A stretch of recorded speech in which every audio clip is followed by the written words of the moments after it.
Faire tout de suite comme ça. Voilà. On y va, Nicolas et Jemila? Oui. Voilà. Eh bien, bonsoir à tous et bienvenue dans ce nouveau rendez-vous en ligne du CCLJ. Ce soir, la conférence se déroule dans le cadre de l'Harmony Week, une initiative de la plateforme interconvictionnelle de Bruxelles. Elle est dédiée à la laïcité, qui est assez malmenée, il faut bien le dire, ces derniers temps. La laïcité, cet espace qui nous rapproche et nous rassemble. C'est le thème de ce soir. Pour en parler avec nous, Jemila Benhabib et Nicolas Sommerstein. Bonsoir à tous les deux. Bonsoir. Ah, Jemila, tu as coupé ton micro, mais c'est pas grave. Jemila et Nicolas, je vais vous présenter rapidement. Jemila, on peut dire que tu es une sorte de superwoman de la laïcité, politologue, écrivaine, tu vis à Bruxelles depuis 1 an et demi, je crois, pour notre plus grand bonheur. Tu travailles au Centre d'action laïque et tu es la porte-parole du collectif Laïcité Yalla, un collectif de personnes laïques ayant un héritage musulman.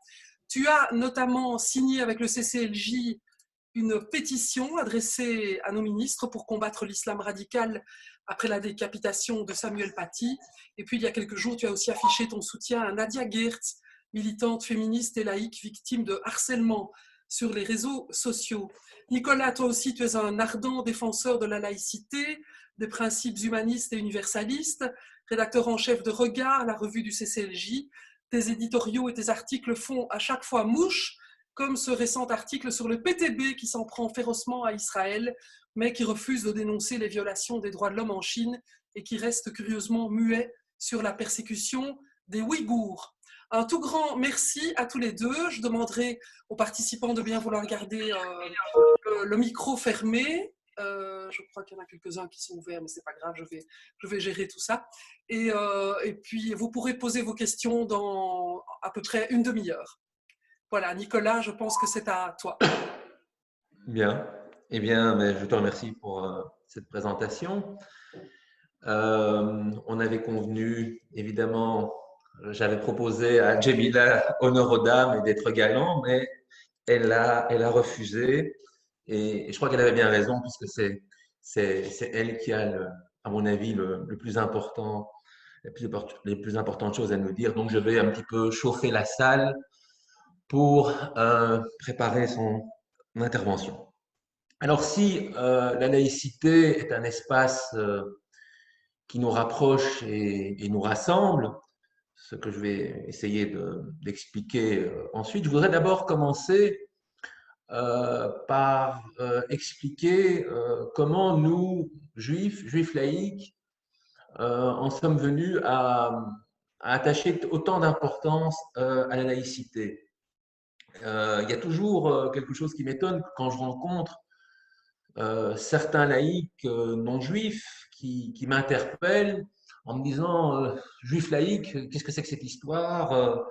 On est soit juif ou alors on n'est que laïque. Et l'un et l'autre, c'est incompatible, c'est une espèce d'affreux oxymore qu'il faut absolument faire évacuer. Alors, j'aimerais tout d'abord vous expliquer comment la laïcité s'est imposée à beaucoup de juifs comme une évidence et surtout vous montrer quel est son cheminement et son fil rouge, sa logique interne, sa particularité. L'identité juive laïque ou le judaïsme laïque, on va pas jouer sur les mots, même s'il peut y avoir des différences, répond avant tout à une aspiration, un questionnement et une préoccupation, qui est, pour un certain nombre de juifs, de rester juif et aussi de se poser la question comment rester juif alors que la tradition et la pratique religieuse ne constituent plus le fondement essentiel de leur identité. Et c'est cette préoccupation constante qui est au cœur, et ça depuis de nombreuses années, voire plus d'un siècle, des réflexions et des modalités d'action des juifs qui se revendiquent comme laïcs. Alors c'est vrai que dans un premier temps, les juifs laïcs ont tendance à se définir de manière négative, c'est-à-dire par opposition ou en tout cas par rapport aux juifs religieux, tout particulièrement aux juifs orthodoxes. Parce que tout d'abord, il constate qu'il y a une incompatibilité entre la vision juive orthodoxe de l'identité juive et ce qu'ils sont, ce qu'ils vivent, comment ils se projettent au monde en tant que juifs, et aussi parce qu'ils ressentent, de la part du monde religieux, un rejet de leur manière d'être, de leur manière de vivre leur judéité. Mais cette définition, si vous voulez, par opposition, ou qu'on peut qualifier de négative, ne les empêche pas non plus, au fil du temps, de se raccrocher à une définition plus affirmative, plus positive. Notamment parce qu'ils ont une conscience aiguë que leur identité repose aussi et surtout sur une histoire, une culture, une civilisation qu'ils partagent avec les juifs religieux. Par conséquent, le judaïsme laïque, l'identité juive laïque, ne consiste pas en une espèce de forme d'anti-religiosité, d'idéologie anti-religieuse, mais plutôt de s'approprier ou de se réapproprier le patrimoine juif, notamment le récit biblique, les valeurs et les préceptes qu'on peut retrouver dans la Bible et dans les prophètes, des traditions et surtout une expérience historique. Et donc, il ne s'agit pas d'éradiquer le judaïsme, de l'expurger de tout sentiment religieux ou de religiosité, mais plutôt de se le réapproprier et de le décliner différemment, d'une manière laïque, en tout cas qui a du sens pour des gens qui sont sortis de la religion au sens où les sociologues l'entendent. Et donc, c'est ce qui les amène aussi à s'efforcer de faire reconnaître une double réalité juive. Tout d'abord, que l'immense majorité des juifs, et même parmi les religieux, sont sécularisés. C'est-à-dire qu'ils font la distinction entre la sphère privée et également la sphère publique, où ils ne cherchent pas non plus à mettre de la religion partout. Et parmi ces juifs sécularisés, vous avez des juifs comme moi ou comme ceux qui fréquentent le CCLJ qui sont complètement laïcisés. Ce qui nous amène à un tableau beaucoup plus nuancé du monde juif, avec une diversité d'approches de l'identité juive, mais aussi une diversité dans la manière de vivre le judaïsme. Alors, le problème, c'est qu'au sein du monde juif, il existe, au sein du monde religieux, et tout particulièrement au sein de l'orthodoxie, une fâcheuse tendance à s'arroger le monopole de l'identité juive, et même s'ils sont minoritaires, de revendiquer une position dominante. Ce qui a pour conséquence d'entraîner, notamment dans les sociétés majoritairement juives comme en Israël, une forme de coercition religieuse. C'est-à-dire que vous aurez une minorité qui va imposer ses normes à l'ensemble qui ne partage pas du tout ces normes. Alors, pour se saisir de cette prétention du monde religieux orthodoxe à la primauté, permettez-moi de vous donner une petite anecdote. Enfin, ce n'est pas une anecdote parce qu'elle n'a rien d'anecdotique, ou plutôt une petite histoire, mais qui est très révélatrice. En 1952, le premier ministre de l'État d'Israël, David Ben-Gurion, souhaitait organiser les rapports entre les religieux et les laïcs dans le nouvel État, et également fixer clairement les limites entre la sphère publique et la religion, la synagogue. Et pour ce faire, il procède à une série de consultations, et notamment un certain nombre de rabbins, et il rencontre une des plus grandes autorités de l'époque en Israël et dans le monde juif, qui est le rabbin Avraham Karlitz, qui est un grand décisionnaire. Et il demande à Karlitz, au cours de cette rencontre, quel est son point de vue, comment il voit la situation. Alors qu'il faut le dire, à cette époque-là, les orthodoxes et les ultra-orthodoxes constituent une infime minorité en Israël, c'est une dizaine de milliers de personnes. Et le rabbin Karlitz lui répond par une métaphore talmudique, qui est celle du chariot vide et du chariot plein. Il lui dit qu'à l'époque biblique, lorsque deux attelages se croisaient dans un chemin étroit et qu'il n'y en avait qu'un seul qui pouvait passer, c'était l'attelage au chargement le plus lourd et le plus rempli qui avait la priorité. Et donc, appliquer ça à la situation en 1952, c'est une manière pour le rabbin Karlitz d'opposer une fin de non-recevoir à toute réglementation en lui disant que le monde religieux a évidemment un chariot rempli par la tradition religieuse, par la loi, et le monde laïque a un chariot vide. Et donc, il n'a pas la priorité et il ne peut en aucun cas imposer quoi que ce soit au monde religieux qui peut garder ses privilèges et ses exceptions dans cet État moderne, certes un État juif, mais moderne, nouvellement créé.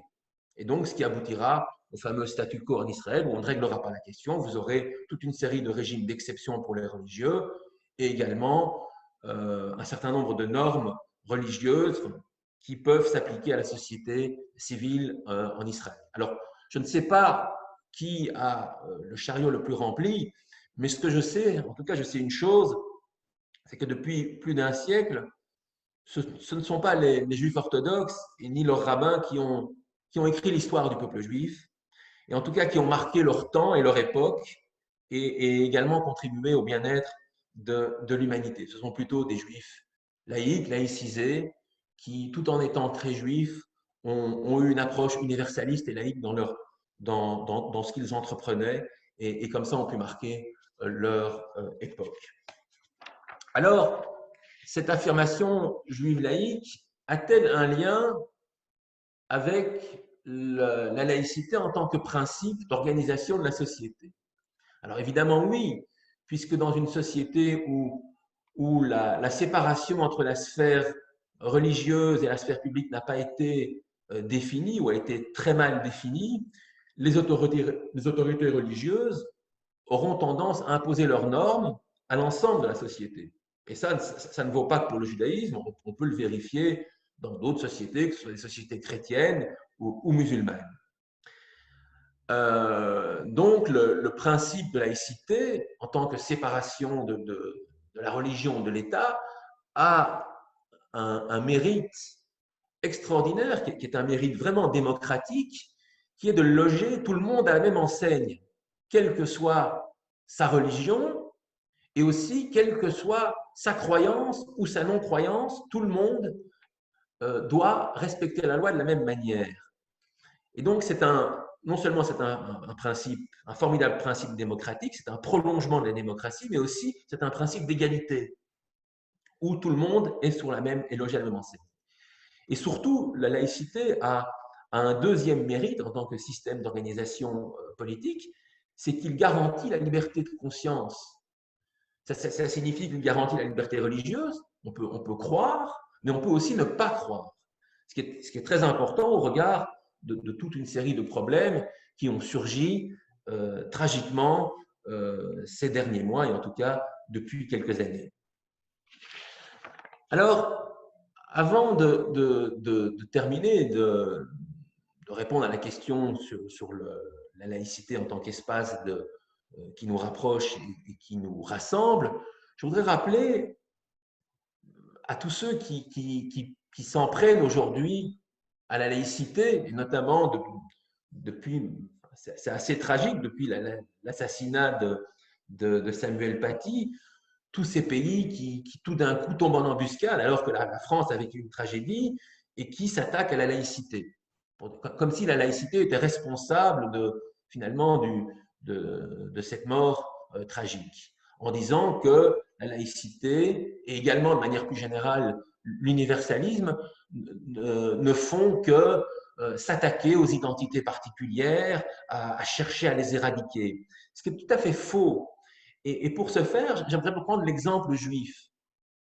En France, même si depuis leur émancipation, il a été demandé aux juifs de devenir des citoyens à part entière et donc d'abandonner tout particularisme et également toute identité collective, on a malgré tout constaté que ce processus d'intégration et d'une certaine forme d'assimilation n'a jamais abouti à une éradication de l'identité juive. Bien au contraire, aujourd'hui, la France compte la communauté juive la plus importante d'Europe, la deuxième diaspora au monde, et depuis qu'ils ont été émancipés, on a vu en France un nombre impressionnant d'organisations juives, d'associations juives qui sont apparues, qui se sont développées, qui ont déployé toute une série d'activités, alors que précisément, certains prétendent qu'on cherche à éradiquer leur identité collective. Pas du tout.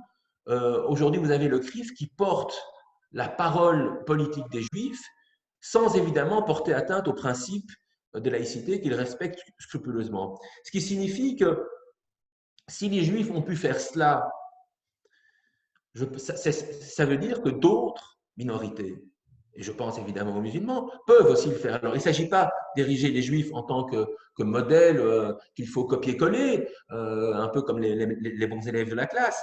Pas du tout. Mais en tout cas, ça montre que la France et sa laïcité assez stricte, claire plutôt, j'aime pas le mot strict, mais claire, ne porte pas atteinte aux identités collectives, aux identités particulières et tout particulièrement aux identités minoritaires. Au contraire, je pense qu'elle leur permet de s'exprimer, de s'affirmer, mais évidemment sans que celles-ci deviennent, comme dans certains pays communautaristes, des espèces de communautés fermées où l'individu est assigné à sa résidence religieuse ou ethnique et échappe à la loi civile qui est celle qui est la norme pour l'ensemble de la société.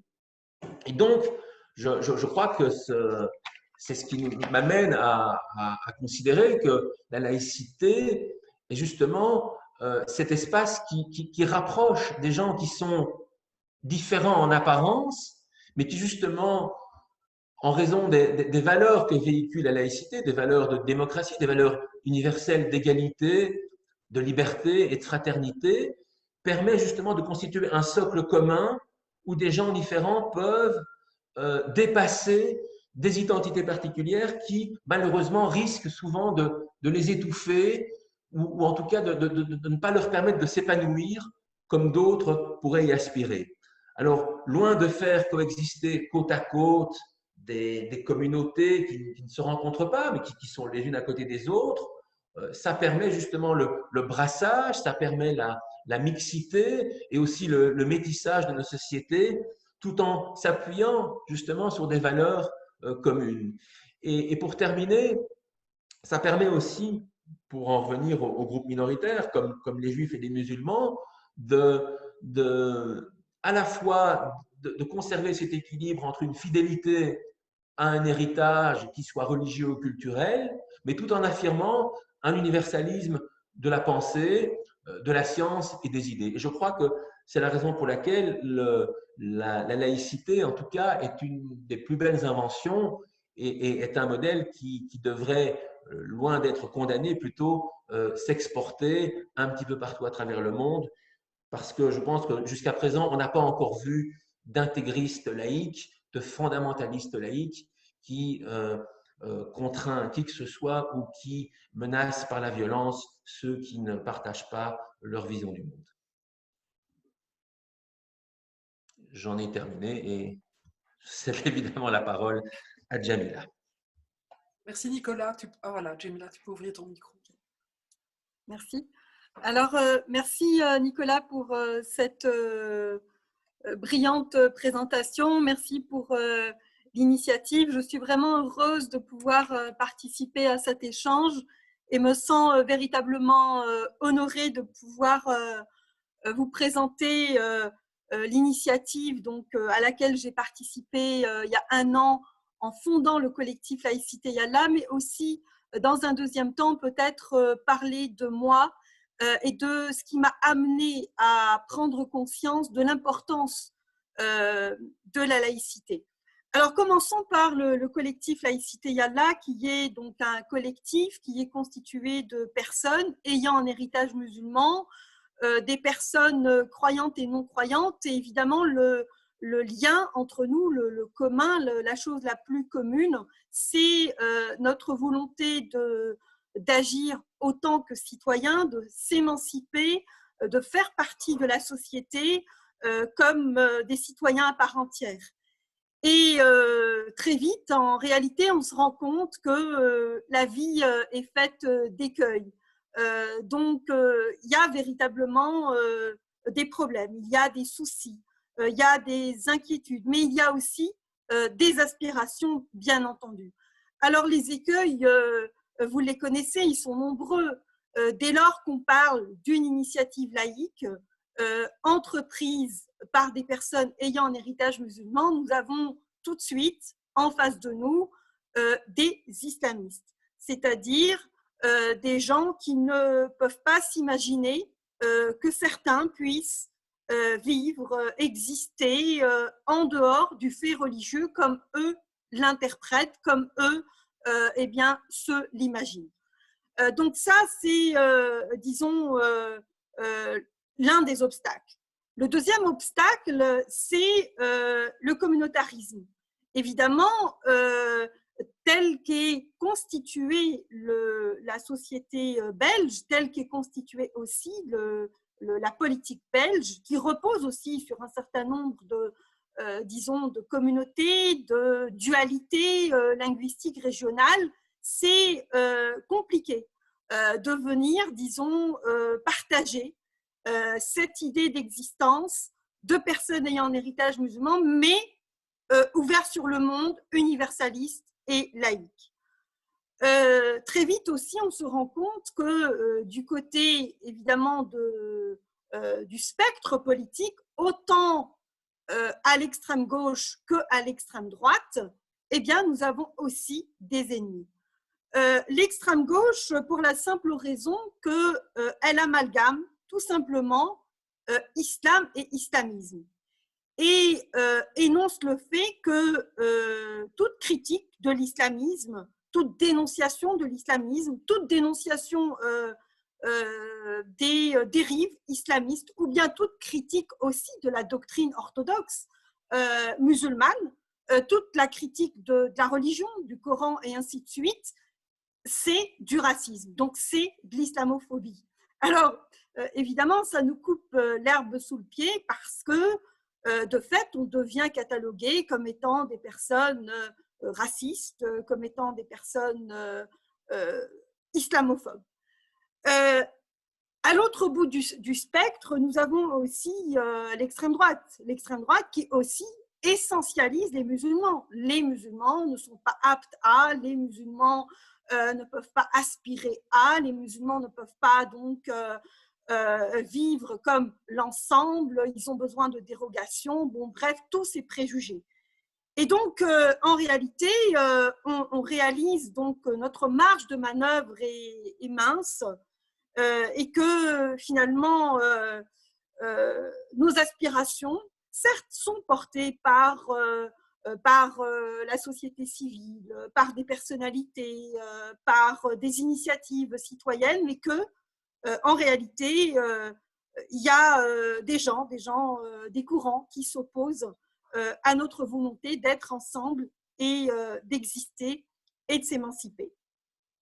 Alors, le collectif Laïcité et Allah, il a été donc fondé il y a plus d'1 an. C'est une initiative du Centre d'action laïque qui a souhaité donner de la visibilité, donner une voix à des personnes qui, de fait, se trouvent invisibilisées. Parce que lorsqu'on parle de l'islam, lorsqu'on parle de la représentation des musulmans, eh bien, on voit tout de suite se profiler donc des personnes qui sont dans la religion et qui ne sont pas à l'extérieur de la religion, qui ne peuvent pas s'imaginer contribuer comme citoyens. Et donc, c'est pour ça qu'on a décidé donc de fonder ce collectif qui a donc à son actif quelques prises de position, quelques actions, mais surtout des projets qui vont être de plus en plus concrets, espérons, lorsqu'on va sortir donc de cette pandémie. Alors, dans ce collectif, qui est donc un collectif qui regroupe des personnes ayant donc des origines diverses, c'est-à-dire des gens qui viennent autant de l'Afrique du Nord que du Moyen-Orient, que d'Asie. Chacun a cheminé, chacun a vécu des moments particuliers dans sa vie qui lui ont fait prendre conscience que la laïcité, c'était un principe d'émancipation, autant individuel que collectif, qui lui permettrait de vivre ses aspirations en conformité avec ce qu'il est et aussi en conformité avec l'environnement dans lequel il évolue. Pour ma part, j'ai réalisé que la laïcité donc, était une urgence lorsque j'habitais en Algérie dans les années 90, où il y avait donc une montée fulgurante des partis islamistes. Donc j'habitais dans un pays où il y a eu une ouverture démocratique à partir donc, du début des années 90. Et cette ouverture démocratique, elle a profité aux partis islamistes. Et donc, ce parti islamiste, en particulier donc le Front islamique du Salut, souhaitait faire de l'Algérie un État théocratique. Donc, la seule possibilité que nous avions donc, envisagée à l'époque, nous, démocrates algériens, c'était une séparation des pouvoirs politiques et des pouvoirs religieux. Donc, c'est en réalité dans l'urgence, c'est un instinct aussi de survie autant individuelle que collective, parce que nous étions menacés comme peuple. Notre existence était aussi menacée comme État. C'est-à-dire que l'existence même de cet État, l'existence même de ce peuple tel qu'il a évolué pendant des siècles et des décennies, était remis en cause par l'arrivée des islamistes qui souhaitaient nous faire régresser donc de 14 siècles. Évidemment, la question de la laïcité, elle est aussi intimement liée à la question du respect des droits des femmes. Parce que vous n'êtes pas sans savoir que pratiquement dans l'ensemble des pays musulmans, le droit familial est un droit qui est d'inspiration religieuse. Donc, le mari peut prendre 4 épouses, il a le droit de corriger sa femme. Donc, chacun fantasme en fait sur la façon avec laquelle on corrige sa femme. L'autorité parentale, c'est l'autorité du père. La femme est un tuteur, a besoin d'un tuteur puisque donc pour le mariage, donc elle ne peut pas se marier de sa simple volonté. Elle a besoin donc du tuteur. Le tuteur, c'est en général c'est son père. Ça peut être aussi son petit frère, si, dans le cas où le père décède. Donc tout ceci m'a amené très jeune, très tôt, à comprendre que la séparation des pouvoirs politiques et des pouvoirs religieux était vraiment une condition sine qua non de la démocratie, de la citoyenneté. Et par la suite, donc, lorsque j'ai quitté l'Algérie en 1994, après une condamnation à mort du FIDA, donc du Front islamique du djihad armé, qui à l'époque donc avait pour mission de s'en prendre donc à l'élite, donc dans cette Algérie des années 90 où il y avait une panoplie de groupes paramilitaires, donc chacun donc avait donc une tâche particulière, précise. Et donc c'est dans ces conditions que nous avons quitté l'Algérie. D'abord pour la France avec ma famille, c'est-à-dire mes parents et mon frère, et par la suite, moi j'ai quitté pour le Québec. Et autant mon expérience donc en France qu'au Québec m'a aussi amené à réaliser que les islamistes donc étaient aussi présents travaillaient le corps social à travers un tissu d'associations caritatives qui leur permettait aussi de vendre l'idée d'une identité islamique fantasmée de façon à fabriquer une communauté de croyants et à les détacher de la communauté nationale, c'est-à-dire de la communauté politique. Et donc, cette expérience, je l'ai vécue évidemment avec une grande intensité en France, puisque les premiers exilés, entre guillemets, islamistes algériens se sont réfugiés en France, mais pas seulement, dans l'ensemble de l'Europe. Et donc, ils ont investi le terrain. Et en face, il n'y avait pas grand-chose en réalité. En face, on a plutôt laissé faire, on a plutôt cru en leur capacité d'amener une forme de paix sociale. On les a pris plutôt pour des intermédiaires en les légitimant politiquement, alors que c'était véritablement des pompiers pyromanes professionnels. Et au Québec, j'ai vécu sensiblement la même expérience qui m'a également fait prendre conscience que nos sociétés démocratiques étaient permissives vis-à-vis de l'intolérance. Et que l'une des problématiques que nous avons, disons, à résoudre, c'est précisément notre tolérance à l'intolérance. C'est-à-dire que nous sommes devenus des sociétés qui ne réfléchissons pas suffisamment sur les lignes rouges qui doivent être mises en direction de ceux qui utilisent nos valeurs pour les détourner, pour s'en servir, pour les instrumentaliser et pour monter les uns contre les autres. Et donc, pour tout ceci, je considère que la laïcité, qui est un principe de séparation des pouvoirs politiques et des pouvoirs religieux, est un garant de la liberté de conscience, donc la liberté de croire ou de ne pas croire. Et comme vous le savez certainement, cette liberté de ne pas croire, c'est encore aujourd'hui l'un des plus grands enjeux parmi les musulmans, chez les musulmans, et y compris au sein des diasporas européennes et occidentales.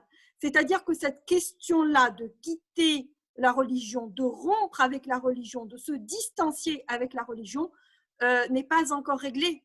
Parce que toute personne qui rompt avec la religion, qui se déclare donc être un apostat, est à condamner à mort. Donc c'est à condamner à mort potentiel. Donc n'importe qui a le droit de l'assassiner, c'est-à-dire de débarrasser la communauté de cet être finalement dont la dignité n'est plus respectée et dont la vie n'est plus respectée.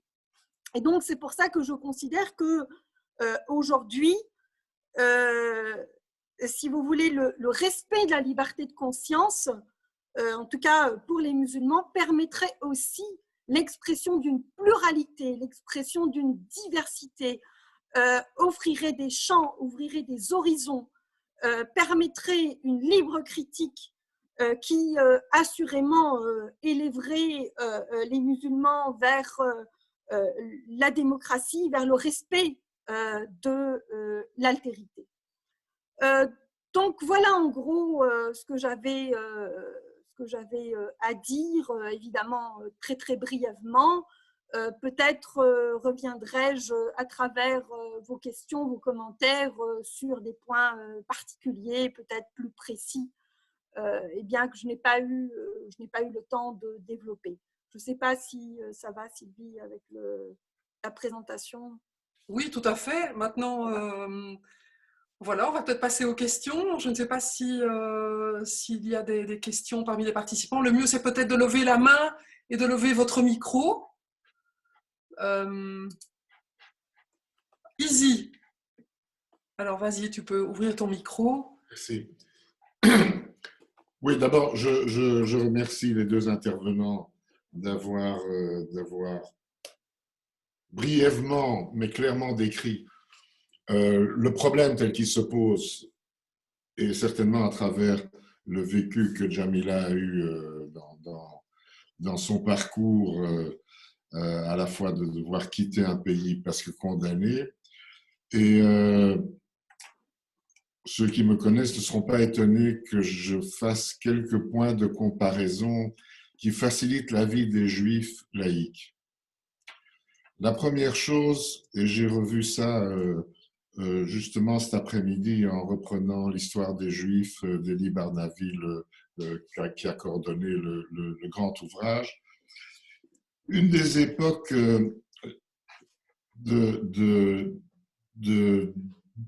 pas seulement d'expansion, mais de bien-être du judaïsme après la destruction du deuxième temple, c'était la communauté juive de Babylone. La communauté juive de Babylone qui était quelque part en compétition avec les juifs qui se trouvaient à Jérusalem et qui, eux, ont développé dans ce pays-là, où ils étaient bien accueillis et où ils jouaient un rôle civil aussi, ils ont affirmé, parce que le judaïsme, on est dans un judaïsme rabbinique, et ils ont affirmé un truc qu'on répète chaque fois, mais qui est quand même fondamental, que la loi du pays dans lequel tu vis est ta loi.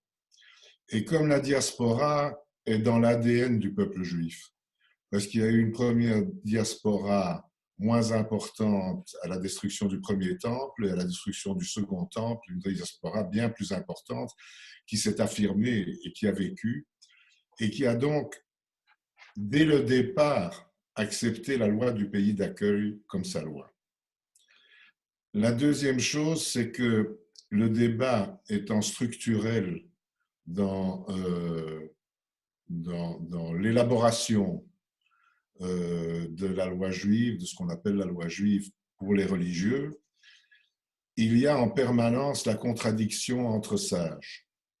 Et la contradiction entre sages, je crois, a quelque part structuré l'idée qu'un contradicteur ne peut pas être condamné parce qu'il contredit. Et donc, il y a un troisième passage que les talmudistes ont mis sur pied, qui est que le juif qui pêche reste juif. C'est en hébreu, c'est Yehudi, Afalpi, Sheuchata, Yehudi. Et donc, je trouve que c'est plus facile pour les juifs laïcs de s'affirmer comme juifs laïcs, parce qu'on ne leur dénie pas le statut de juif, y compris les religieux qui pensent pique-pendre et qui croient que peut-être au moment de la résurrection, nous serons condamnés, ce qui ne nous fait pas peur à nous laïcs, parce que nous n'y croyons pas. Et je crois que ces quelques atouts-là dans notre histoire, dans notre culture, nous facilitent un peu la vie, parce qu'on ne peut pas nous condamner parce que nous sommes laïcs. Dans la diversité juive, il y a des tas de gens qui ne sont pas d'accord ni avec le mouvement réformé, ni avec le mouvement traditionnaliste qui existe dans le monde juif, mais personne ne nous dénie le statut et le droit à un statut de juif. On nous critique, on nous combat, tout ça c'est autre chose, mais on nous combat pas par l'anathème, pas par l'excommunication. Il n'y a pas d'excommunication chez nous. Et je me suis permis de dire ça parce que, Jamila, vous avez parlé on est postulat. Il n'y a pas de postulat chez les Juifs. Apostat.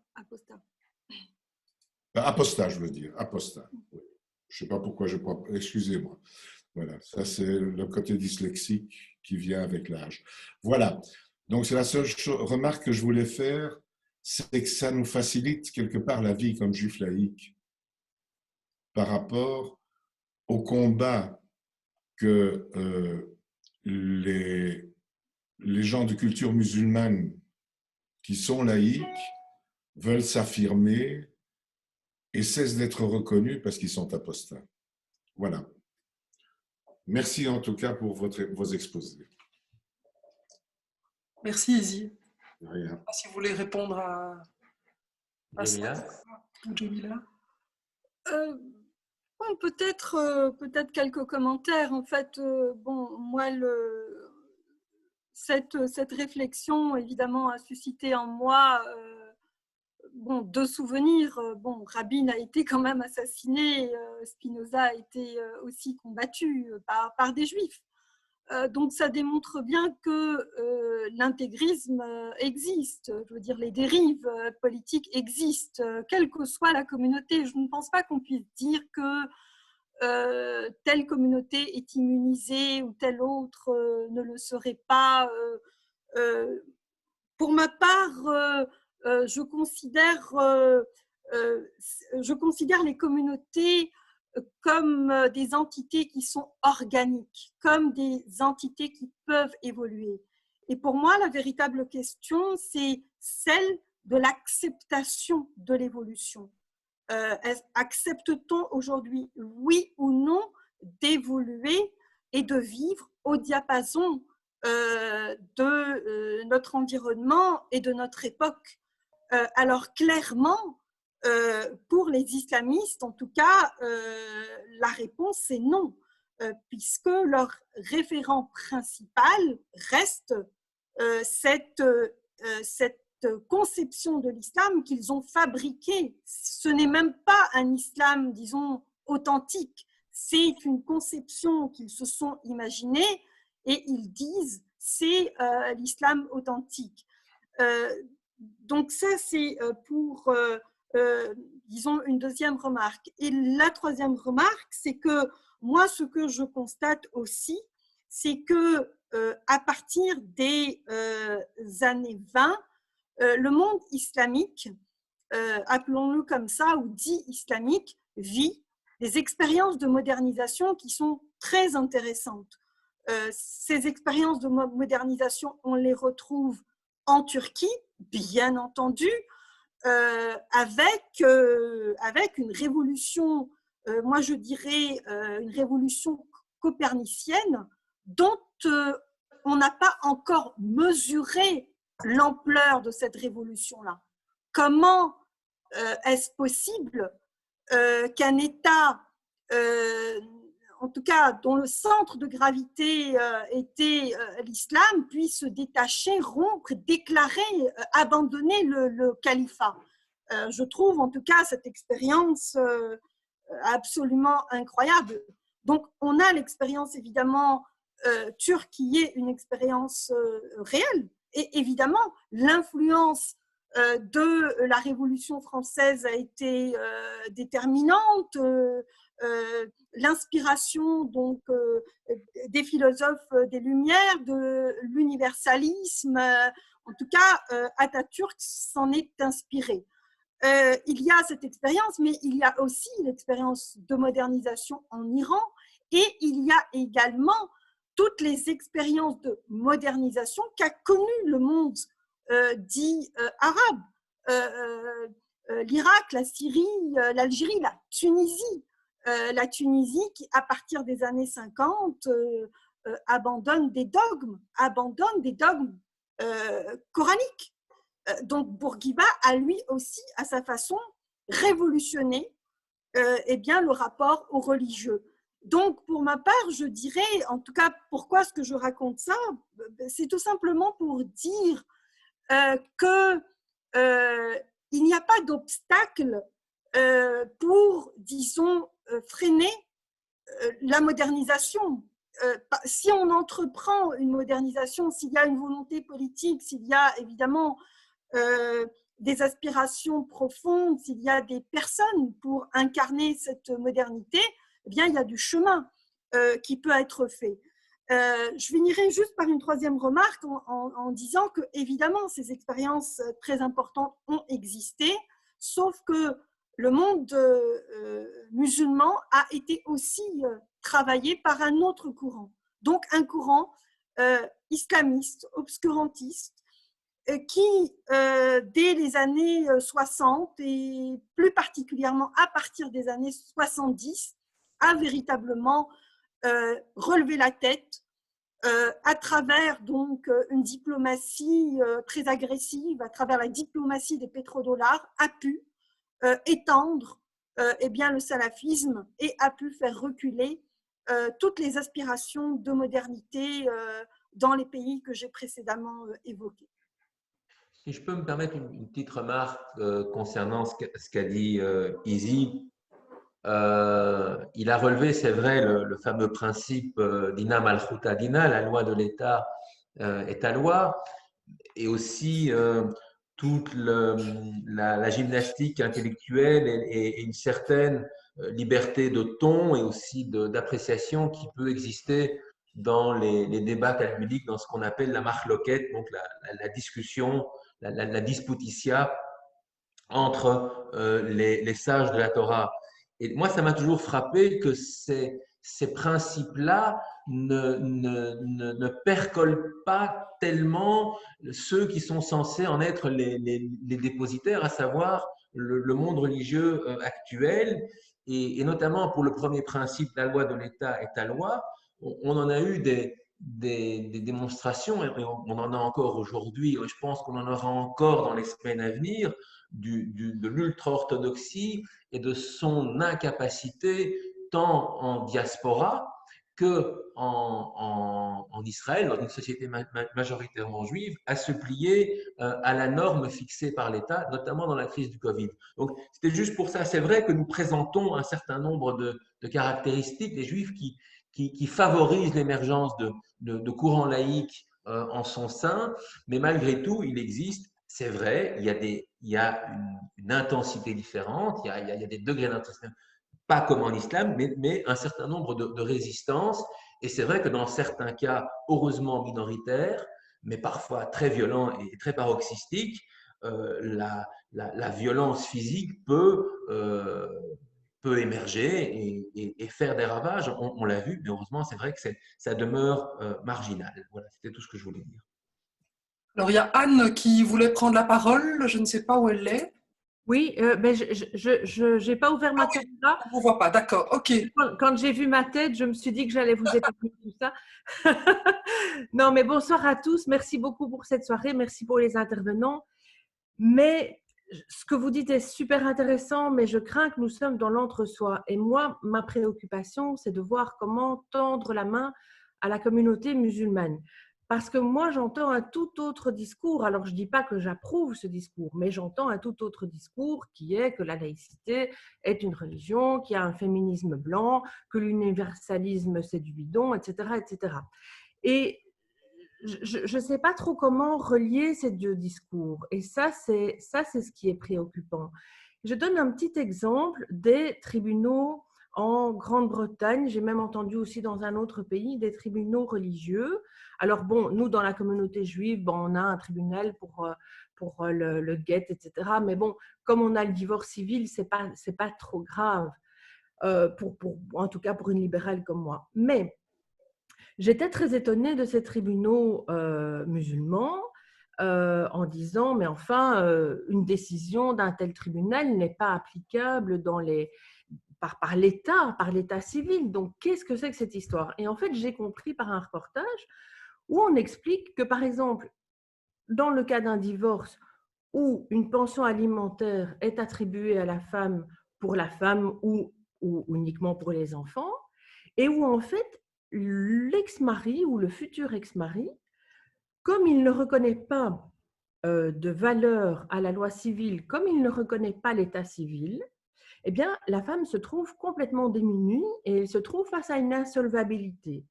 Et donc, elle accepte d'avoir un recours à des tribunaux religieux parce qu'elle se dit que si le tribunal religieux lui donne raison, même éventuellement moins qu'un tribunal civil, au moins son ex-mari ou futur ex-mari, au moins cette autorité-là, il va la reconnaître et il va, en espérant, respecter cette décision. J'étais absolument horrifiée par un tel raisonnement et je pense qu'effectivement, il faut absolument soutenir des situations où finalement des populations donc de minorités ont vraiment ce besoin de recourir à une autorité reconnue dans leur communauté.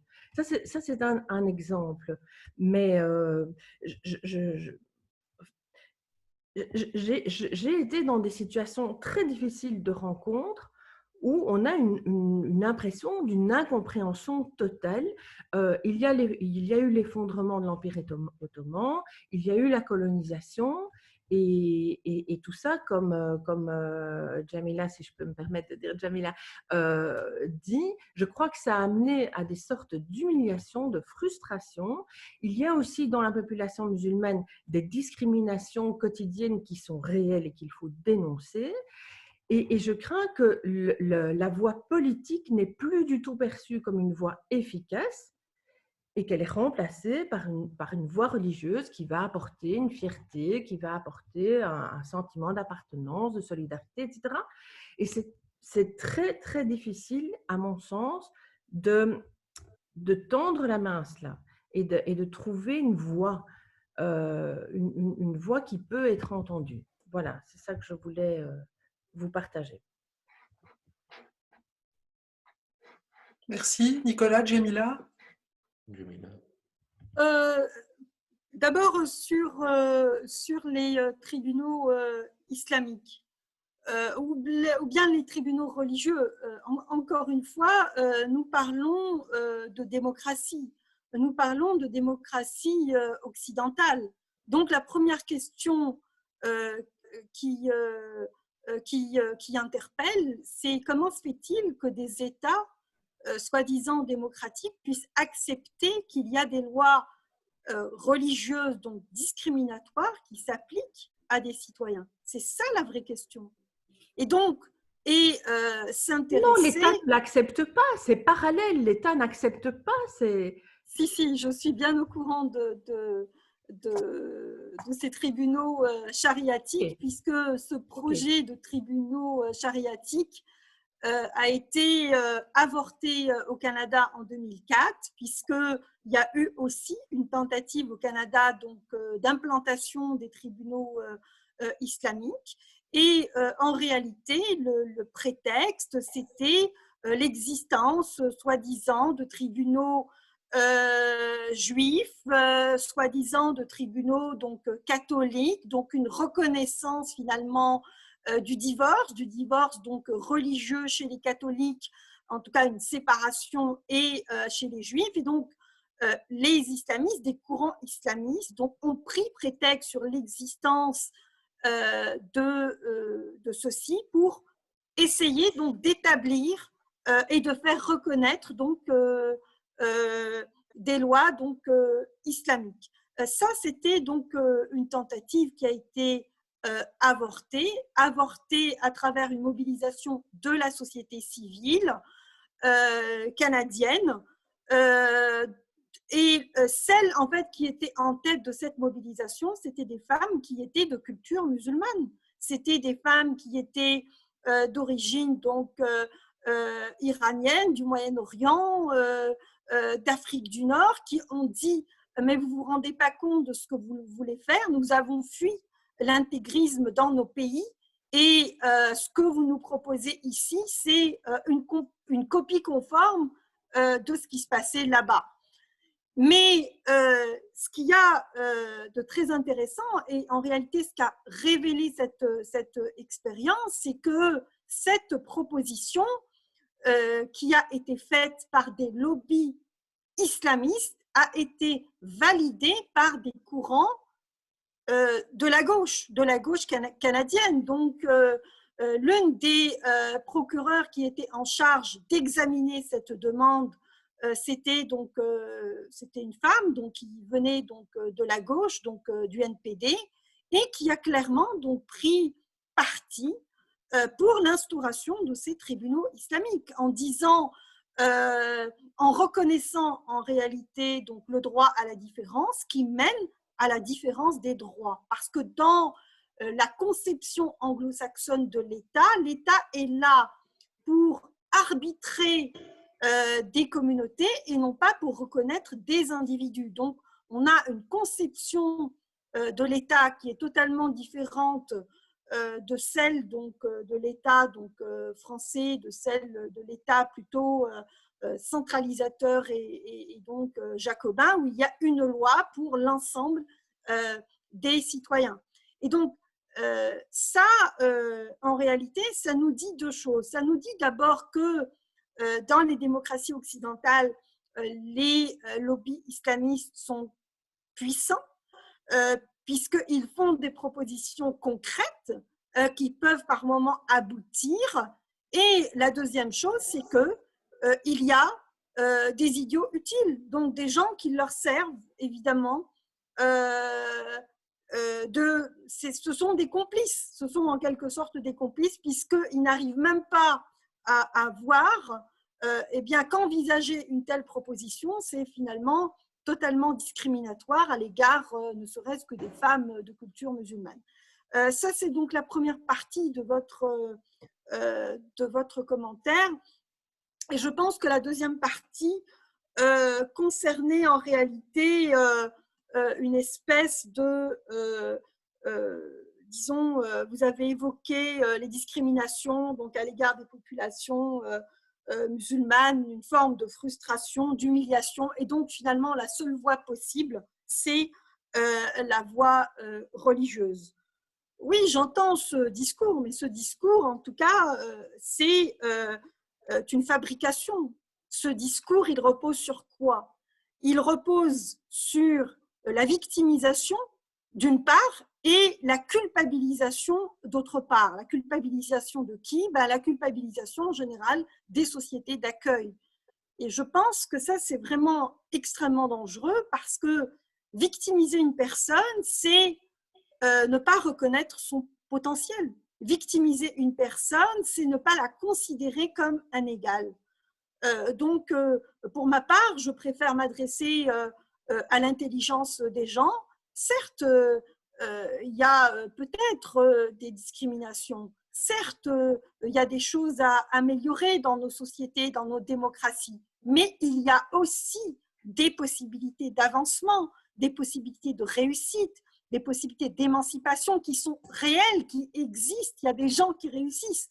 Et donc, c'est aussi sur ça qu'il faut, disons, miser. C'est ça qu'il faut aussi mettre en valeur. Et aussi, il faut déconstruire ce couple absolument infernal, victimisation, culpabilisation, parce qu'en réalité, ce couple est extrêmement dangereux parce qu'il crée une fracture entre les communautés musulmanes et les sociétés d'accueil qui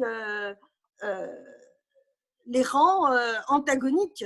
Et en réalité, ce n'est pas du tout l'objectif. L'objectif, c'est de faire société. Donc, si l'on fait société, on doit le faire autour de principes fédérateurs. Et l'un des principes fédérateurs, c'est bien entendu celui de la laïcité. Donc, la séparation des pouvoirs et la reconnaissance de la liberté de conscience, choisir donc d'être citoyen, c'est aussi participer aux grandes questions de la cité, c'est participer donc autant que citoyen à des questions qui me semblent essentielles. Donc, moi, je refuse en réalité ce discours victimaire, ce discours de culpabilisation. Et ceux, en tout cas, qui véhiculent ce discours, c'est essentiellement des gens qui sont campés à gauche. Il y a aujourd'hui, il faut le dire clairement, il y a une gauche aujourd'hui qui est compassionnelle vis-à-vis des musulmans, qui ne les considère pas comme des citoyennes et des citoyens aptes à raisonner, à s'intégrer, à participer, et en réalité, eh bien, ça ne fait que renforcer ce discours victimaire. Donc ça, c'est un discours véritablement dangereux. Moi, je préfère le discours qui s'adresse à l'intelligence, qui s'adresse aux personnes comme telles, qui leur propose de se battre, de changer les choses, de s'impliquer, s'associer à d'autres personnes. Donc, c'est sur ça qu'il faut miser et non pas sur le discours victimaire. Caroline avait une question. Oui, bonjour à tous. Voilà, j'ai mis la caméra parce que je l'éteindrai après pour me concentrer et mieux vous écouter. Ben, merci aux deux intervenants. Hein. C'est toujours évidemment des rappels très utiles, hein, surtout en ce moment. Mais je suis contente, Jamila, que tu parles de la gauche en général, parce que tantôt tu disais les partis d'extrême gauche et d'extrême droite. Moi, je pense que, voilà, c'est une idée que j'ai, mais après, elle est peut-être contestable et peut-être qu'elle est cliché, j'en sais rien, mais que certains partis politiques ont finalement instrumentalisé l'antiracisme pour obtenir des voix. Voilà. Et donc ça, je trouve ça très dommageable et très dangereux. Alors, en plus, certains partis démocratiques, pas forcément des partis d'extrême. Enfin voilà, ça c'est une première chose. Et ma question, c'était, au fond, est-ce que, alors peut-être que ça va te faire bondir, Jamila, mais donc c'est l'intérêt de la question, est-ce qu'il y a plusieurs définitions de la laïcité ou est-ce qu'il n'y en a qu'une? Parce que finalement, le problème de la laïcité en France, il n'est peut-être pas le même que le problème de la laïcité en Belgique. Et par exemple, récemment, moi j'ai été à Lille et j'étais frappée au fond de voir que, par exemple, il y avait beaucoup moins dans le nord de la France, enfin à Lille en tout cas, de femmes voilées que par exemple à Bruxelles. Bon, alors, je mets évidemment la question de la laïcité en lien avec le voile, je me permets de faire ce rapprochement-là. Et je me disais, parce que j'étais là avec un ami qui me disait, mais tiens, il était étonné parce que je disais, mais en Belgique, c'est vrai que, notamment à Molenbeek, qui est un endroit où je travaille beaucoup, donc je pense que je peux en parler tout à fait aisément, il y a beaucoup et énormément de femmes voilées. Donc, voilà. Donc ça, c'est un peu ma question. C'est parce que finalement, en Belgique, on est quand même on n'est pas dans une république, hein, entre guillemets, on n'a pas encore tué le roi. Il m'excusera de parler comme ça, mais bon, voilà. Donc, nous ne sommes pas avec des principes républicains. Et finalement, j'ai l'impression que la Belgique est quand même un pays un peu religieux, parce qu'on a des écoles catholiques, on a des écoles musulmanes, on a des écoles juives, etc. Donc, voilà, c'était au fond, voilà, le fond de ma question, c'est est-ce qu'il y aurait une laïcité qui serait différente en fonction de la situation socio-politique, etc. Voilà.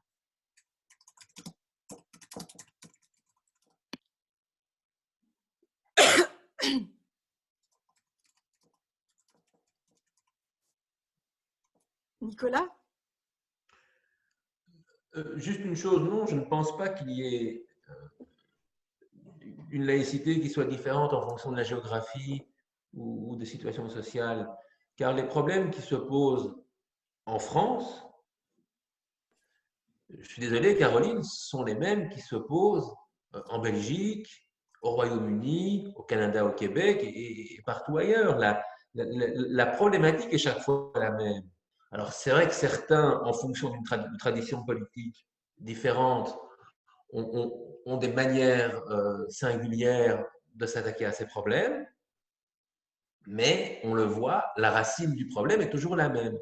Et donc, je pense que la solution à appliquer doit être la même partout. Alors, c'est vrai qu'on peut imaginer des aménagements en fonction des situations particulières de chaque pays, mais quand le problème est le même, je ne vois pas pourquoi on devrait faire différemment, surtout que quand on voit les solutions qui ont été apportées notamment par certains pays anglo-saxons, ça n'a pas abouti à apaiser les revendications et les exigences des groupes islamistes.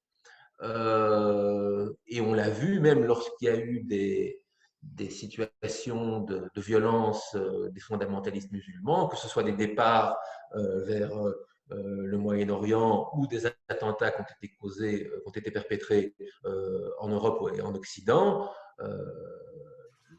Il n'y avait pas que des des gens, des musulmans originaires de France ou de Belgique qui se sentaient plus humiliés que ceux des pays anglo-saxons où pourtant c'est un régime communautariste qui est appliqué et où devrait être heureux et considérer que tout va bien. Donc, je crois que la laïcité est un principe universel qui a vocation à s'appliquer partout. Et je pense que Jamila doit être d'accord avec moi. Enfin,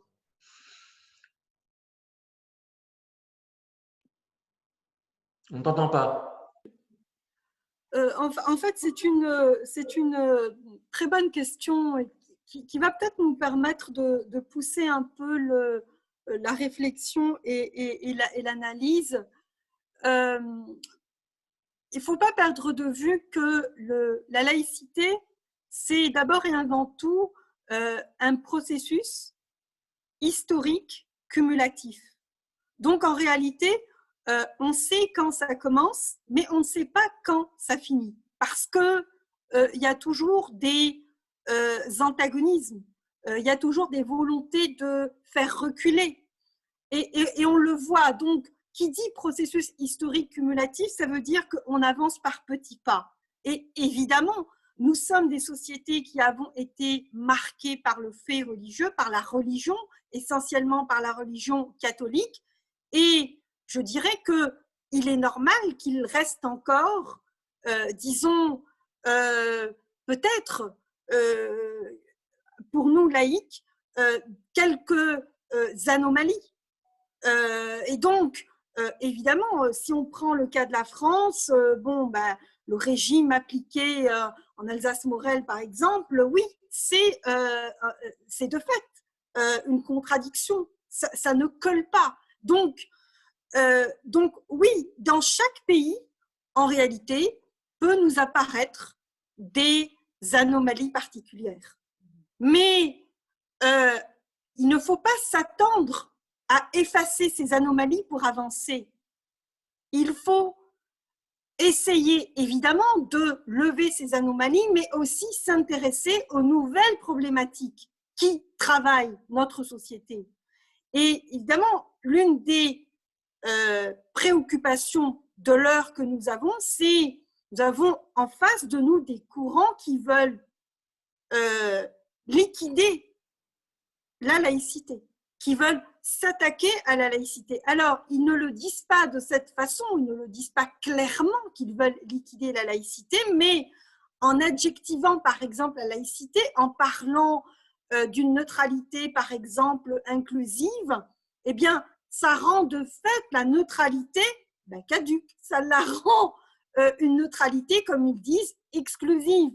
Donc, il y a véritablement une forme de sémantique nouvelle qui est mise en place, qui est conçue pour liquider tout un héritage. Et cette volonté de liquidation, c'est ça ce qui est intéressant, c'est qu'elle est commune à plusieurs pays.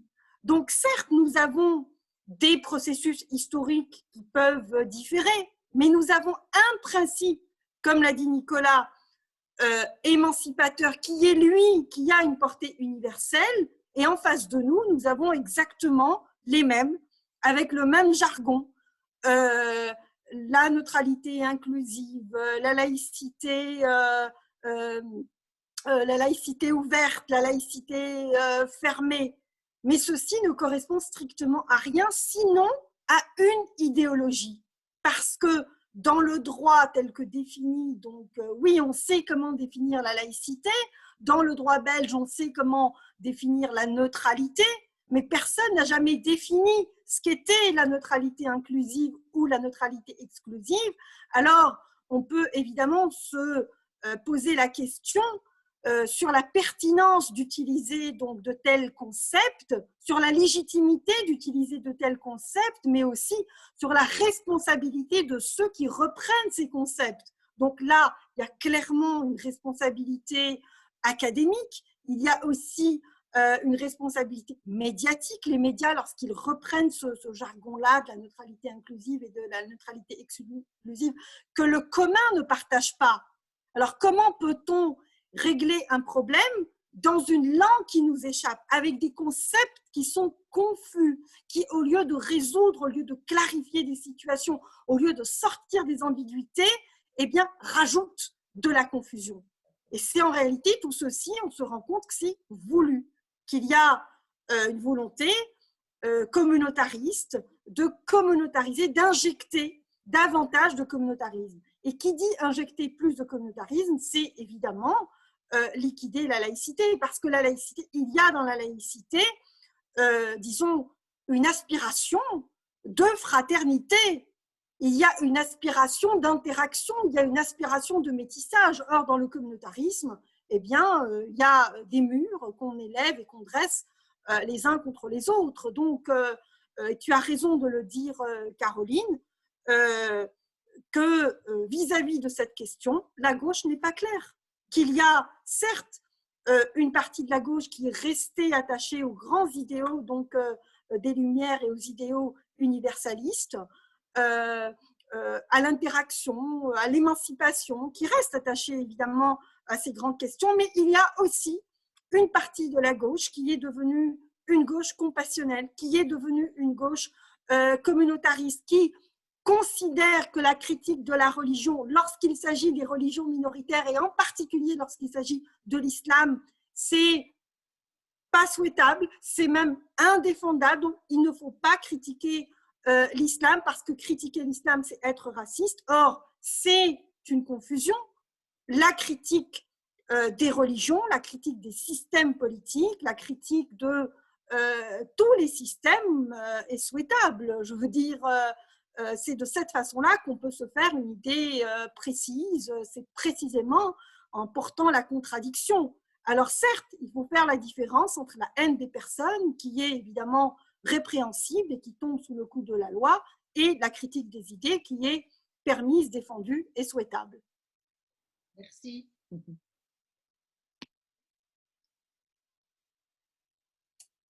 Y a-t-il une autre question? Ah, Hélène, vous pouvez ouvrir votre micro. Tu peux ouvrir ton micro? Mais je voulais demander si vous n'avez pas des menaces contre votre groupe, le nouveau groupe Yala, si il n'y a pas trop de problèmes de ce côté-là. Est-ce que vous n'êtes pas l'objet de menaces et de problèmes, quoi? Voilà. Bon, écoutez, comme toute initiative, disons, qui ancrée dans la laïcité, qui regroupe des croyants et des non-croyants, de fait, on est dans le viseur de certains. Mais bon, ce n'est pas pour autant qu'on va s'arrêter de, disons, de penser, de dire, de mettre le doigt là où il faut. Je pense qu'aujourd'hui, il faut surtout sortir de la peur, sortir de la censure, sortir de l'autocensure aussi, parce que à force d'écouter des discours culpabilisants, à force d'écouter des discours victimaires, on finit donc par ne plus rien dire. Et je pense que le pire qui puisse nous arriver, c'est précisément mettre le couvercle sur la marmite. Aujourd'hui, je considère que la parole est véritablement salutaire. Il faut dire les choses, il faut s'exprimer sur un certain nombre d'enjeux, comme on le fait ce soir, évidemment, avec des arguments. Voilà. Alors, pour répondre à votre question, oui, bien sûr, on vit avec ça, mais cela ne nous empêche pas de mener nos actions. Ok.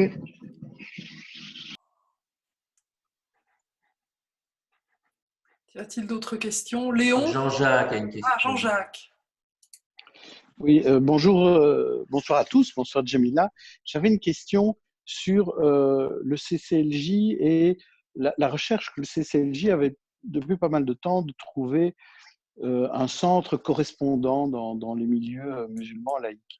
Alors bon, le collectif existe maintenant, ça c'est une bonne nouvelle et on peut faire des choses ensemble, ce qu'on fait.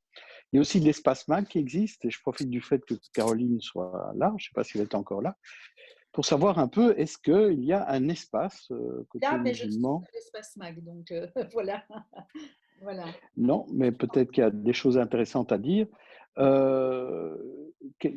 Est-ce qu'il y a un espace pour un centre communautaire musulman laïque ou d'origine musulmane laïque?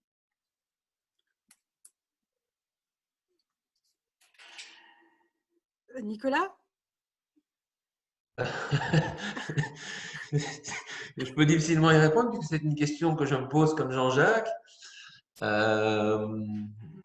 Donc je ne pense pas que nous l'ayons encore trouvé en tant que tel, un véritable centre structuré. Je pense que le CCLJ a, depuis un certain nombre d'années, rencontré avant tout des individus, des individualités, ensuite des petits groupes, des collectifs qui se constituent, comme celui de Jamila, mais jusqu'à présent, de véritables structures, de mouvements portant un nombre suffisamment critique de personnes pour être une espèce d'adresse et de point de rencontre. Malheureusement, je pense qu'il y a peut-être un problème de sociologie de la population musulmane bruxelloise qui est encore très ancrée dans le référent religieux. J'espère que je me trompe, mais pour l'instant, en tout cas, on n'a pas encore rencontré ce type d'organisation. Vous savez, moi, ce qui me, disons, moi, ce qui m'interpelle, c'est toujours l'invisibilisation des musulmans, disons, enfin, des personnes dites musulmanes laïques, et qui ont quitté leur pays avec évidemment un parcours politique, un parcours d'engagement, mais qui malheureusement dans leur pays d'accueil n'ont pas trouvé d'espace d'expression. Je discutais il y a quelque temps avec un camarade turc, enfin belgo-turc pour être plus précis, et il me disait que beaucoup d'opposants turcs sont à Bruxelles, et beaucoup parmi eux sont arrivés après 2016.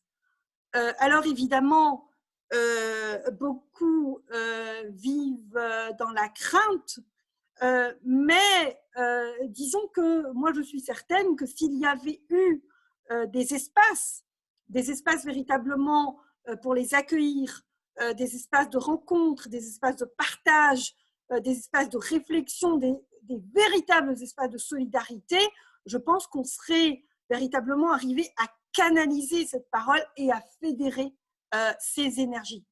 Et je me dis que c'est peut-être là aussi la responsabilité des laïcs, la responsabilité des démocrates, la responsabilité aussi de la société civile dans les pays donc, européens, celle aussi d'accueillir la parole des démocrates et des laïcs qui viennent des pays, disons, musulmans. Moi, je suis toujours intriguée, par exemple, aussi, bon, puisque je connais bien la France, par le nombre incroyable de talents que je connais, moi, personnellement, de gens aussi qui ont fui des dictatures, qui ont fui des pays autoritaires, et quand vient le moment, disons, de participer dans le débat public, eh bien, ils ne le font pas. Et pourtant, leur parole est extrêmement importante, elle est précieuse, parce que moi, je considère que c'est eux qui peuvent faire véritablement faire basculer le rapport de force. Et donc, c'est pour ça que nous, au sein du collectif donc, Laïcité Yala, on s'est donné pour mission, certes, de nous intéresser sur les enjeux donc, belges, parce qu'ils nous concernent, ils nous intéressent, mais aussi de développer tout ce volet de solidarité avec les démocrates, les laïcs, les femmes, les jeunes, les forces vives dans les pays musulmans. Donc ça, c'est véritablement un volet, moi, qui me tient particulièrement à cœur. Et certes que je vais mener, disons, d'une façon plus dynamique dans les prochains mois. Géraldine a une question. Oui, bonjour Jamila. Je voulais savoir comment le collectif se faisait connaître auprès de la population d'origine musulmane, parce que moi, pour connaître certaines personnes qui sont des musulmans laïcs et qui se sentent assez seuls et ne connaissent pas du tout ce collectif. Donc, comment vous vous faites connaître en dehors des communiqués, évidemment, et de ce qui Bien paraît dans sûr. la presse, mais qui est réservé peut-être à un public différent encore? Bien sûr. Alors, très bonne question encore une fois. Vous savez, bon, moi, quand je suis arrivée à Bruxelles en septembre 2019, disons que ma première tâche, c'était d'abord de fédérer quelques énergies, mais aussi de comprendre véritablement la complexité aussi de l'environnement dans lequel je venais de m'établir. Pour essayer en réalité de voir de quelle façon on pouvait agir, parce que agir, c'est aussi agir dans un milieu. Et si on ne connaît pas suffisamment bien, d'une façon suffisamment fine, évidemment, ce milieu, l'action, elle peut être contre-productive. Et donc j'avais deux défis. Évidemment, comprendre donc les enjeux, saisir les dynamiques, mais aussi fédérer des énergies. Donc, c'est, à mon sens, qu'on est arrivé à faire assez rapidement. Après, nous avons élargi donc, notre collectif à des personnes donc, jeunes qui nous ont, disons, rejoints et qui sont dans un processus plutôt de rupture avec la religion.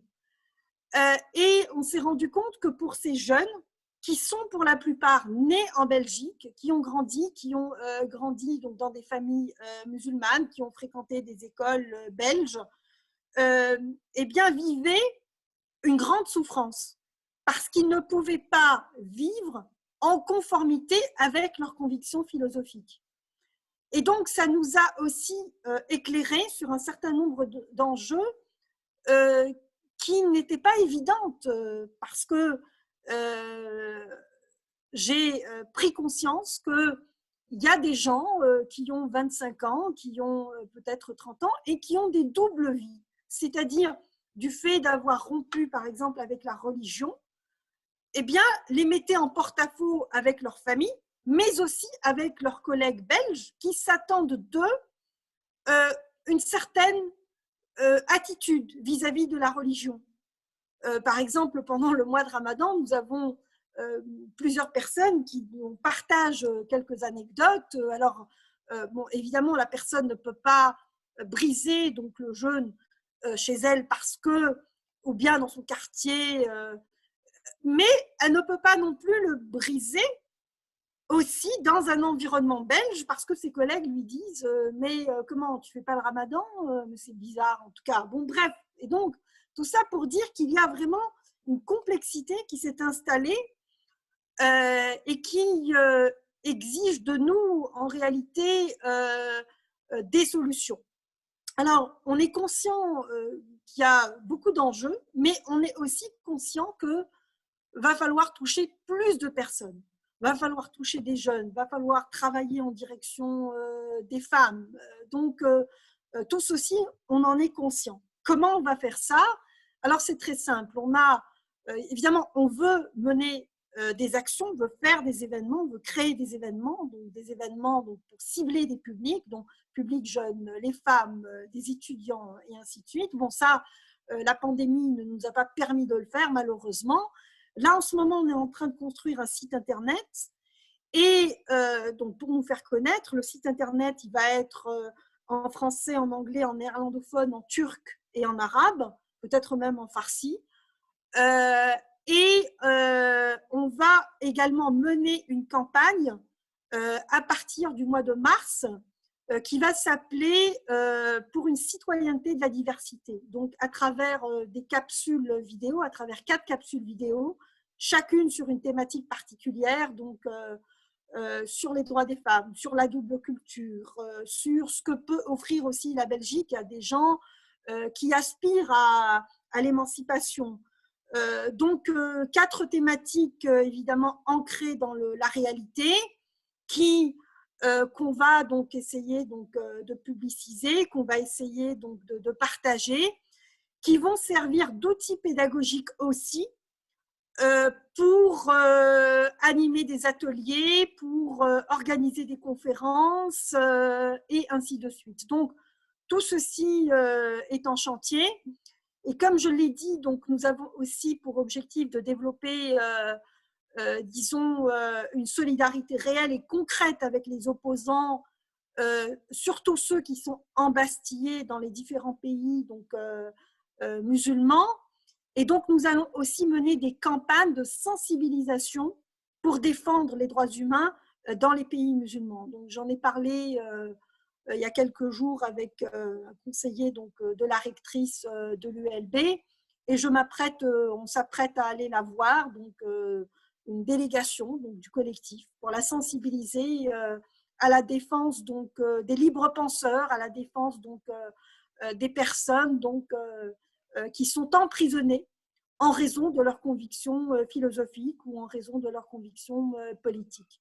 Donc, comme tu peux le voir, Géraldine, c'est véritablement, on envisage en tout cas beaucoup d'actions, mais des actions concrètes et différentes pour humaniser aussi les personnes, pour expliquer aussi les liens qui existent entre le là-bas et le ici. Pour nous, ça nous paraît essentiel.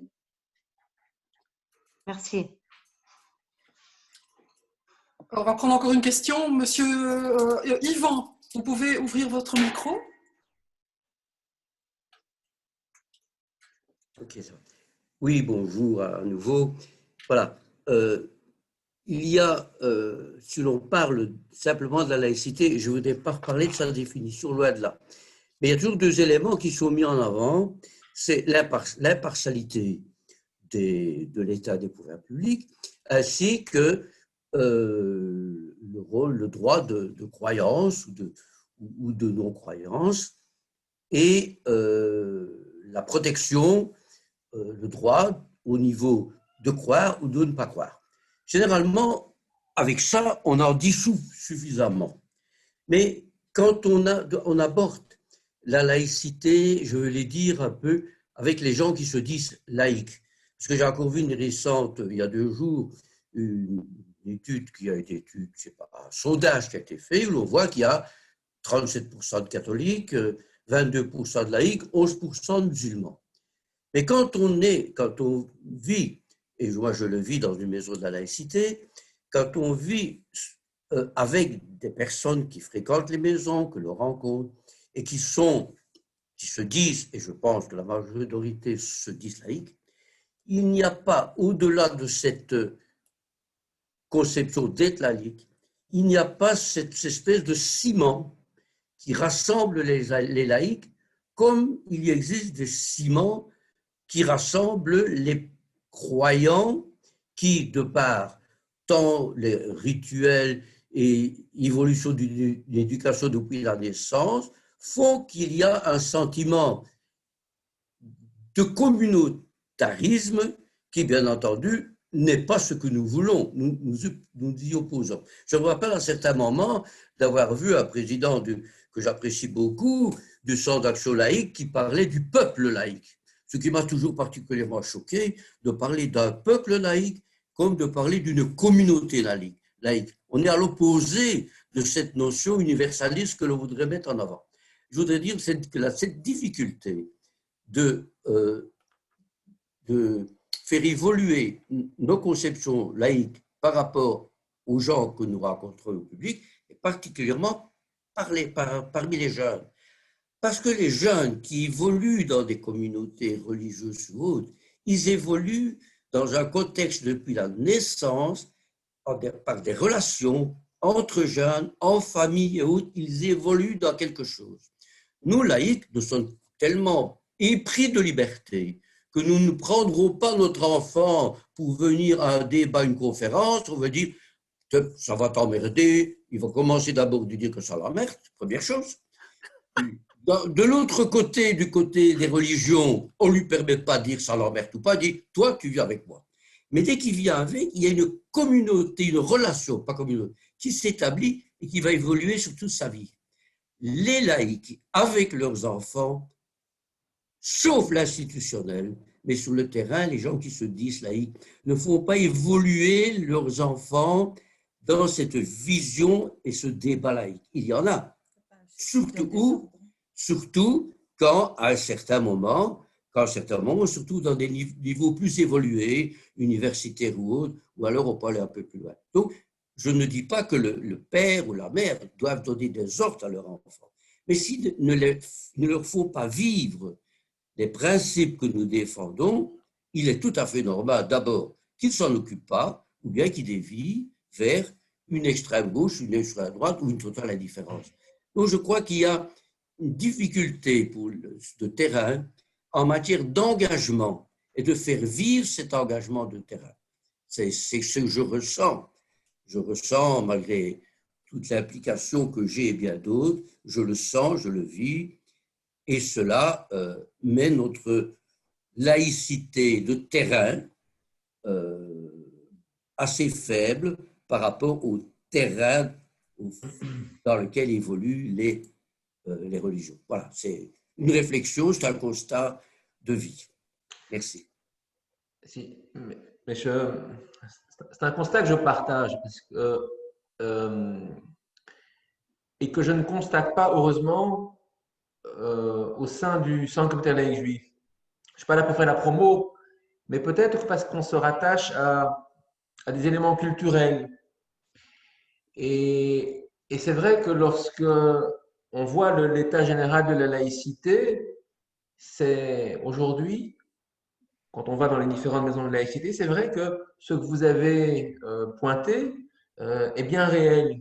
Et on le voit aussi surtout de manière un peu criante lors de la fête de la jeunesse laïque, qui est devenue quelque chose, je ne sais pas, qui manque, il lui manque, j'ai envie de dire un supplément d'âme, mais pas au sens religieux du terme, mais quelque chose qui… Ringard. Oui, elle a un côté ringard à la fois, c'est encore autre chose, mais aussi qui permettent de donner du sens et pas simplement le fait de venir chercher un cadeau, et aussi ce que les religions font bien, c'est une espèce de solennité et de décorum. Et je pense que ce sont peut-être des dimensions que le monde laïque a tendance à négliger, qu'il ne faut pas, parce que les symboles sont importants. Et les symboles, il faut, aussi laïcs soyons-nous, les investir, les utiliser et aussi les transmettre. Parce que sinon, il ne restera plus rien. Ça ne peut pas être quelque chose de la laïcité en tant que principe philosophique, là, hein, pas en tant que séparation des États, mais lorsqu'on se vit comme un laïc, il ne faut pas que ce soit quelque chose qui soit sec, qui soit simplement fait de principes comme ça. Et c'est vrai que là, les jeunes, ils seront amenés à décrocher. Et donc, je crois qu'il faut retrouver une certaine chaleur, du décorum et aussi un petit peu de solennité, ce que, oui, malheureusement, font bien les religieux. Alors, dernière chose, j'ai toujours été frappé, il m'est arrivé, pour des raisons professionnelles, de me rendre parfois aux grandes conférences catholiques. Et c'est toujours bondé. Pourtant, ce n'est pas donné. Et c'est vrai qu'on voit un public constitué de familles entières, où il y a eu une transmission. Ces gens sont inscrits depuis des années à ce cycle de conférences et on voit la grand-mère, les parents et les petits-enfants qui viennent là écouter les conférences. Donc, je crois que c'est aussi quelque chose sur lequel la laïcité en Belgique doit aussi un petit peu se concentrer et réfléchir pour faire en sorte que ça ne devient pas un truc ringard de vieux. Voilà. Jamila? Oui, alors c'est intéressant parce qu'en réalité, votre question, elle soulève plusieurs aspects. Alors, le premier aspect, c'est que, évidemment, la laïcité, c'est le produit d'une histoire. Et une histoire, en tout cas, constituée d'une tension entre, d'une part, le religieux et par ailleurs, ceux qui veulent se détacher ou se libérer du religieux. Donc, si vous voulez, si la tension n'existe plus, si cette tension-là n'existe plus, ou si cette tension se dilue, bien forcément, la laïcité, il faut la repenser. Alors, cela m'amène à dire que les sociétés, de façon générale occidentales, ce sont des sociétés qui se sont distanciées du religieux. Ce sont des sociétés qui se sont déconfessionnalisées. Ce sont des sociétés qui se sont sécularisées. Et donc, forcément, elles nous ont amenés avec ce processus plusieurs facteurs, dont l'un des facteurs, c'est évidemment l'émergence de l'individu. Donc, nous sommes des sociétés où l'individu existe, où l'individu est reconnu, où l'individu est respecté. Mais la dérive de ceci, c'est l'individualisme. Certes, l'individu, reconnaître des droits individuels, c'est évidemment, c'est fondamental pour les sociétés, mais aller vers une dérive qui est l'individualisme, ça, c'est la fragmentation des sociétés. Ça, c'est l'absence de projet commun. Et en réalité, la difficulté que nous avons, c'est précisément de redéfinir ce projet commun. Quel est-il, ce projet commun? La laïcité, aujourd'hui, est-elle porteuse d'un projet commun? Alors, je peux tout de suite vous dire que lorsque je m'adresse à des publics, disons, dans les pays musulmans, pour présenter mes livres, pour donner des conférences, je suis toujours frappée de voir que je suis constamment en face de publics qui sont jeunes, en face de publics qui comprennent la nécessité de la laïcité. Pourquoi? Parce qu'ils vivent dans leur vie de tous les jours, ils savent ce qu'est l'oppression du religieux, et en particulier de l'islam. Donc, pour eux, la laïcité, c'est très concret, c'est palpable, c'est voilà. Donc, autant si vous voulez, quand je vais donc dans les pays musulmans, je m'adresse beaucoup donc évidemment à des jeunes parce que ils sont opprimés dans leur vie, dans leurs études, dans leur sexualité, dans leur façon de s'habiller, dans leur choix, ne serait-ce que de compagnons ou de compagnes. Donc le religieux est partout. Donc si le religieux est partout, ça nourrit en vous cette volonté bien de rompre avec le religieux. Et donc c'est pour ça que la problématique, si vous voulez, elle s'articule différemment ici ou ailleurs. Voilà, donc pour ma part, moi je considère que en ce moment, les grands combats que nous avons, qui nous interpellent, nous laïcs, c'est toute cette question sur la neutralité, par exemple. Aujourd'hui, à Bruxelles, il y a une véritable volonté de liquider la neutralité communale. Donc, on nous dit, en tout cas, il y a certains courants qui nous ont vendu l'idée que la laïcité, c'est fait pour des murs, mais ce n'est pas fait pour des représentants. Donc, être représentant d'un État, bien, ça n'a pas d'exigence, ça n'a pas de responsabilité. Donc, si je suis un représentant de l'État, certes, oui, je suis dans un État donc, qui est neutre, ou appelez-le comme vous voulez, ou je suis dans une commune, évidemment, où il y a la neutralité est respectée, mais ceci n'implique pas que moi, je sois, disons, je peux porter des signes religieux tout en étant neutre. Il y a tout un courant de la gauche qui défend cette idée-là. Cette idée, et ça, il faut véritablement réfléchir à ça. Quels sont les arguments? Et aujourd'hui, l'argument fallacieux qu'on nous présente, c'est celui de dire, par exemple, que la neutralité contrarie les minorités. Et la neutralité contrarie particulièrement la minorité musulmane. Et donc, pour résorber les questions de chômage, eh bien, on va permettre aux agents de l'État de porter des signes religieux. Comme ça, on va résoudre le chômage et en même temps, on va rester neutre. Alors, Alors, c'est ça l'enjeu que nous avons, autour duquel il faut réfléchir aujourd'hui. C'est ça l'enjeu autour duquel les laïcs doivent se mobiliser pour expliquer d'abord que tout ceci est une véritable escroquerie, qu'il y a une seule neutralité et que la neutralité, elle doit aussi être dans les apparences pour tout le monde. C'est ça l'égalité. Si on veut promouvoir donc l'égalité, il faut que la même loi puisse s'appliquer à tout le monde. Et ça, évidemment, ça demande du temps, ça demande tout un développement et tout un argumentaire. Alors moi, je dis, faut arrêter de se voiler la face, et il faut aussi oser s'attaquer, disons, à des vrais problèmes qui sont aujourd'hui d'une actualité brûlante. Merci Djemila, je pense que c'est encore un autre débat.